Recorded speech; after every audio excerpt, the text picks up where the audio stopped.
À partir de 1954, l'artiste français Yves Klein se fait connaître pour ses peintures monochromes.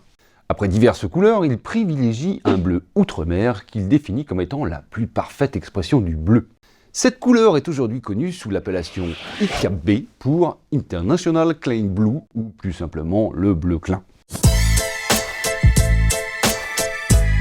Dans les peintures, on associe pigments et liants. Les liants permettent de fixer les pigments sur le support, mais modifient toujours leurs nuances. Ayant choisi comme pigment le bleu outre-mer, Yves Klein cherche un liant qui donne à la couleur du pigment toute sa profondeur.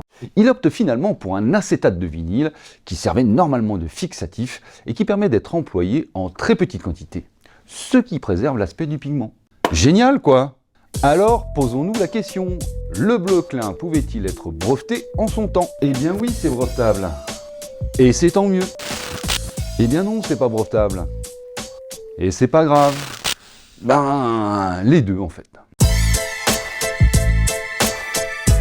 Alors, c'est brevetable si on considère la composition de la peinture, c'est-à-dire la sélection du ou des pigments, du liant, éventuellement d'autres additifs, ainsi que leurs proportions respectives, en vue de produire un rendu particulier, une tenue mécanique, voire des qualités d'étanchéité, une résistance aux UV ou que sais-je encore.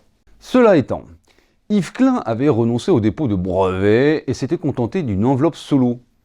Ce dépôt étant pour lui considéré comme un acte artistique. C'est pas brevetable si on parle de la couleur en tant que telle. Une couleur n'est pas une solution technique. En revanche, une couleur peut dans certaines conditions constituer une marque. Et du coup, la cuisson du steak, vous l'aimez comment vous ?